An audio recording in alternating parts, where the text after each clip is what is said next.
right, I'm gonna see if I can record this, how much time I have, because I have to go here in a minute. I have to leave. I have an appointment.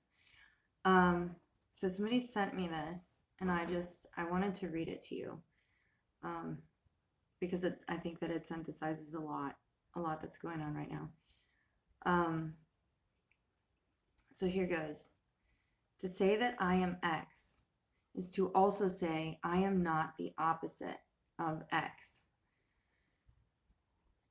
This self-imposed limitation hinders the ability to adapt and survive in a chaotic universe. Therefore, to ensure the demise of entire civilizations, offer luxurious and exotic identities for members of a population to associate with. By claiming to be a representative of an identity, the rest of reality that offends or does not conform to that identity is permanently shut off, HTE adherent.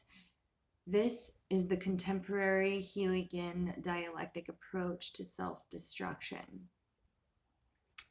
So the thesis is, I am, and then whatever identifier. And the antithesis is, I cannot be the opposite of identifier.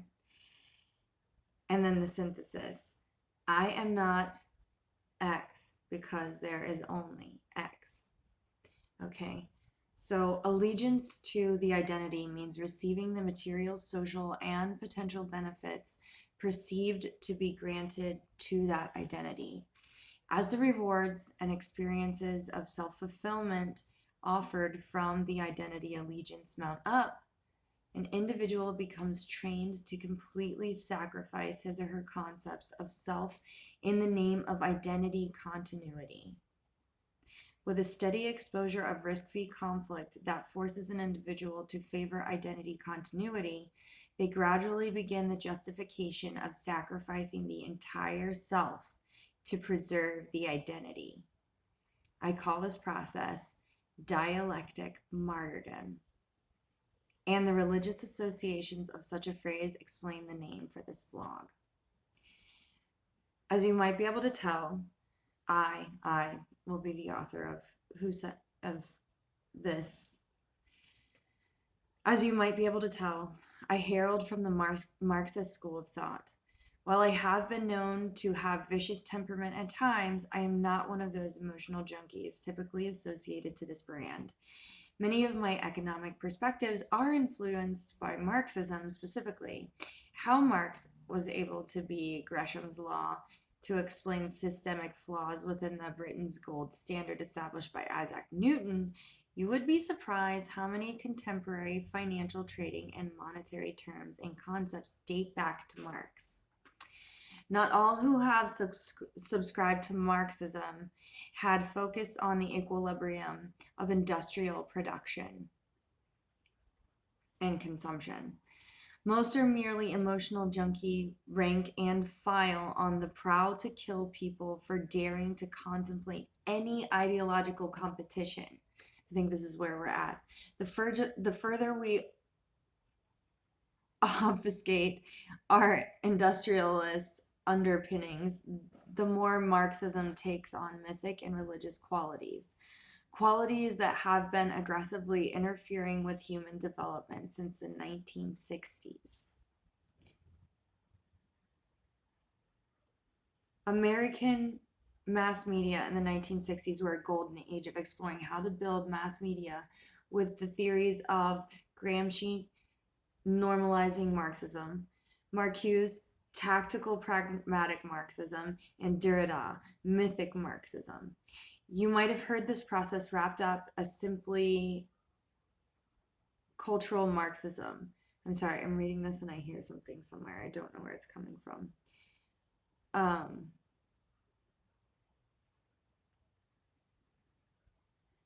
I have always found it ironic since Marxism describes culture to be nothing more than a superficial bourgeoisie artifact of the superstructure. It was Gramsci's isolation in an Italian prison, away from his incompetent ideological peers, who formulated the value of studying and undermining dominant cultures. It was Marcuse who made it simple and effective. Here's the formula. Okay? Listen here. Here is the formula. I'm being aggressive and I'm sorry. It's simple and effective. First, invert social norms. Second, normalize taboos. Third, reward minority cultures. Fourth, punish members of the majority culture.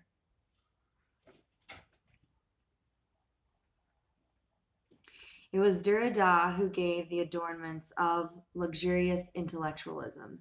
At the base of all these operations lie the axiomatic component in mutable identity disguised as universal human behavior.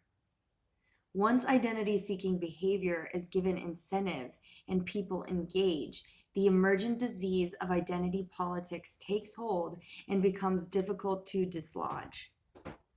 Before long, the entire population tells themselves they are their identity. They will never be the opposite of their identity, and that they cease to exist because there is only the identity. These psychocultural hacks supercharge Marxian philosophy by giving it access to the secrets of religious control while offering complete plausible deniability of negative outcomes. The Greeks had a word for people who became powerful from such tactics: tyrant. I will be the first to admit that watching these populist saviors of the naive betray their loyal cadres over and over again throughout history is an endless source of entertainment. However, once you start throwing nuclear weapons into the mix, you begin to realize the seriousness of how this tyrant creation mechanism can play out very poorly for the rest of our species.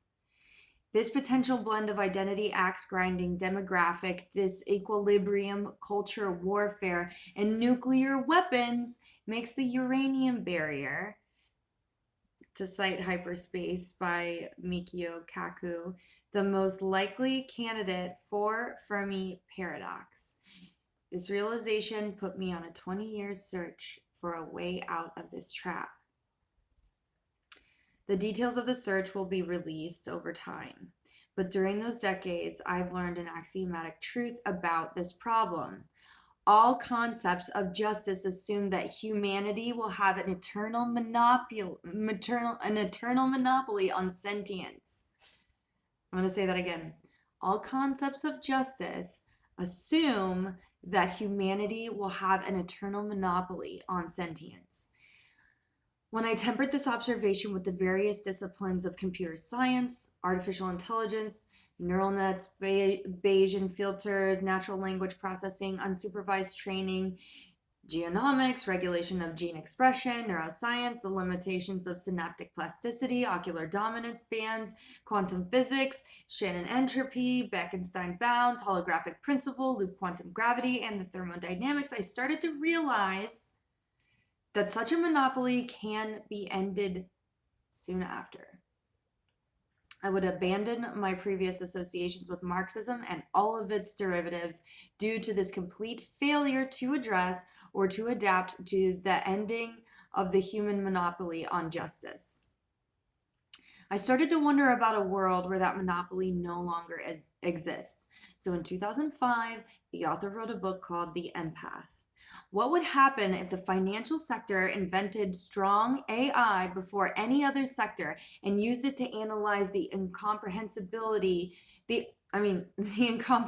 huge volumes of metadata from the NSA trunk lines in real time?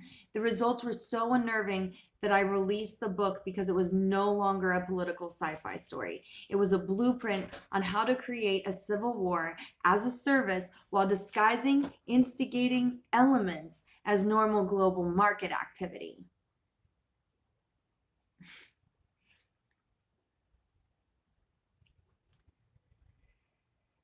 I knew this outcome was inevitable. But because of my book, I had critically explored every meaningful way to hijack and steer such a platform from my own ends.